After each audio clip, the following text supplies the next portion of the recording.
Hello friend, GS concept point में आपका स्वागत है। आज हम लोग वायुमंडल यूनिट का अध्ययन करेंगे, जो कि विश्व भूगोल के अंतर्गत इसका अध्ययन किया जाता है। यह हमारे पर्यावरण की दृष्टि से भी महत्वपूर्ण है। तो आइए हम लोग जानते हैं कि वायुमंडल क्या है। तो वायुमंडल के बारे में हमारी एक सामान्य अवधारणा है कि पृथ्वी के चारों ओर घिरे हुए वायु के आवरण को हम वायुमंडल कहते हैं। अर्थात ये हमारी पृथ्वी हो गई और पृथ्वी के चारों ओर घिरे हुए आवरण को हम लोग जो है वायुमंडल कहते हैं। यह वायुमंडल जो है विभिन्न प्रकार की गैसों से ये घिरी हुई आवरण होती है, जिसकी मोटाई होती है, अर्थात यह पृथ्वी की सतह से 100 से लगभग 1000 किलोमीटर तक यह ऊंची तक ये हमारी पृथ्वी के चारों ओर फैली हुई है।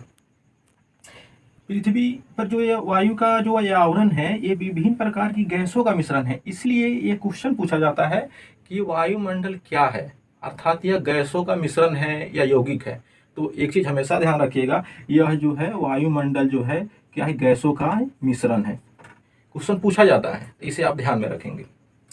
अब सवाल फिर आता है कि हमारा जो पृथ्वी के चारों ओर जो वायुमंडल बनी हुई है, इसकी उत्पत्ति कब हुई। तो पृथ्वी के वायुमंडल की जो उत्पत्ति काल है, इसको कैम्ब्रियन युग माना गया है, अर्थात इसकी उत्पत्ति कैम्ब्रियन युग में हुई है। इसे भी ध्यान रखेंगे, ये फैक्ट है।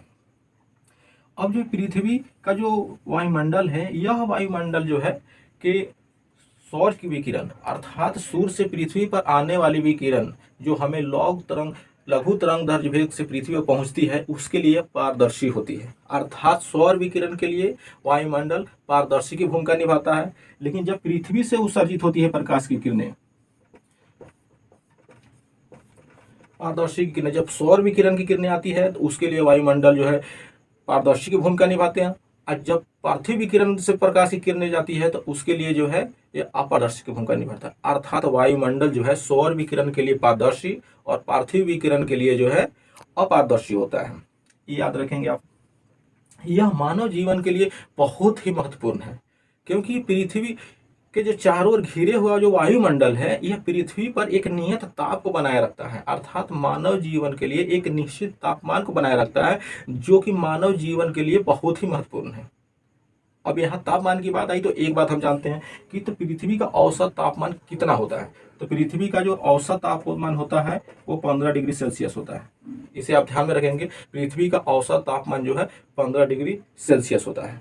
ठीक है, तो इस प्रकार हमने यहाँ देखा, पृथ्वी के वायुमंडल के बारे में अध्ययन किया कि पृथ्वी का जो वायुमंडल है।